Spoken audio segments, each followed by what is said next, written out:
मेरे ससुर जी ने मेरे साथ मेरी नंद को भी। हेलो दोस्तों, स्वागत है आप सभी का। मेरा नाम रूबी है और मेरी उम्र 26 साल है। मेरे पति को एक्सपायर हुए 5 साल हो गए हैं और इत्तेफाक की बात तो यह है कि मेरी नंद का भी तलाक हो गया है। मेरी ननंद का नाम कल्पना है, वह भी काफ़ी खूबसूरत है। सब लोग उसकी खूबसूरती की तारीफ़ करते हैं, लेकिन उसका तलाक उसकी मर्ज़ी से हुआ था, क्योंकि उसका पति बहुत शराब पीता था और उसे परेशान करता रहता था। उसने अपने पति से परेशान होकर तलाक लिया था। वह हमारे घर पर ही, यानी कि अपने मायके में ही रहती है। मैं आपको बता दूं, मेरे ससुर जी एक वैद्य हैं। मेरे ससुर जी का देसी दवाइयों का क्लिनिक है और वह लोगों का देसी दवाइयों से इलाज करते हैं। लेकिन मेरे ससुर जी बहुत ही अच्छे इंसान हैं। मैं आपको बता दूं, मेरी सासू माँ अपने पीहर में रहती हैं, क्योंकि सासू माँ का कोई भाई नहीं है। उनकी काफ़ी ज़मीन है, आम के बगीचे हैं, तो वह मज़दूरों को लगाकर वहाँ खेती देखती हैं और बगीचों की देखभाल करती हैं। वह कभी कभी हमारे घर आया करती हैं, यानी कि अपने ससुराल। मई का महीना था दोस्तों, गर्मी काफ़ी ज़्यादा थी। तभी मेरी ननंद कल्पना कहने लगी, भाभी, घर में बहुत ज़्यादा गर्मी हो रही है, अपन सब लोग घूमने चलते हैं। मैंने कल्पना से कहा, तुम कह तो ठीक रही हो, लेकिन हम दोनों के साथ में जाएगा कौन? और पापा भी तैयार नहीं होंगे। कल्पना बोली, मैं किसी तरह पापा को तैयार करती हूँ घूमने के लिए। मैंने कहा, ठीक है। पापा बहुत कहने के बाद तैयार हुए, लेकिन कहने लगे, तुम्हें घूमने जाना कहाँ है? हमने अपना प्लान बनाया कि हम शिमला घूमने जाएंगे। फिर हमने पापा को बताया हम शिमला घूमने जाएंगे।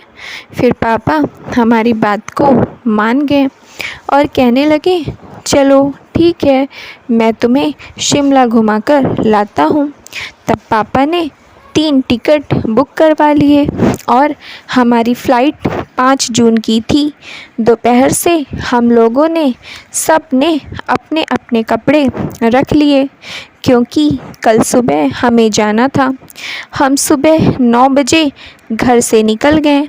हम दिल्ली एयरपोर्ट पर पहुँचे तो वहाँ पर फ़्लाइट 1 घंटा लेट थी, लेकिन हमें वहाँ बैठना बहुत अच्छा लग रहा था। फिर हमारी फ़्लाइट का टाइम हो चुका था, तभी हम सब लोग अपनी फ़्लाइट में बैठ गए। लगभग 3-4 घंटे लगे होंगे हमें वहाँ पहुँचने में और हम लोग शिमला पहुँच गए। शाम के 7 बज गए थे। पापा ने कहा, अब यह बताओ, यहाँ पर रुकना कहाँ है रात को?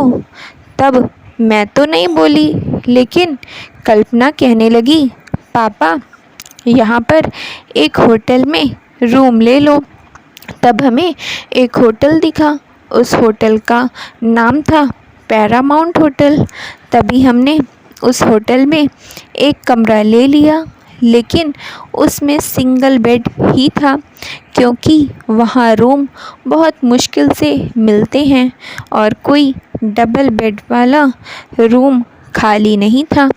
अब हम 3 लोग हैं और कमरे में बेड एक ही था। फिर कल्पना बोली, पापा, अब हमें एक ही बेड पर तीनों को एडजस्ट करना पड़ेगा। फिर पापा जी ने कहा, ठीक है, जैसा तुम्हें अच्छा लगे। अब एडजस्ट तो करना ही पड़ेगा, क्योंकि यहाँ पर और कोई रूम भी नहीं है।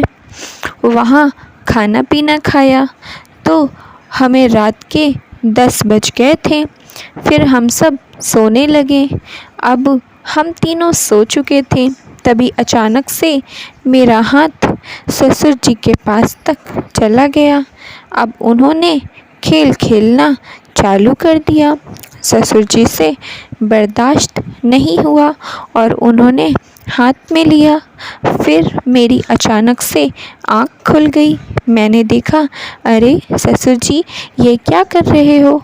और मुझसे रुका नहीं गया और मैंने पकड़ लिया। मैंने कहा, अब वह मुझे चाहिए। वह कहने लगे, उधर देखो, यहाँ पर कल्पना है, अगर जाग गई तो कयामत आ जाएगी। लेकिन मैं नहीं मानी और उसके बाद तो आप जानते ही हैं, ससुर जी और मैं, अब तो हम दोनों।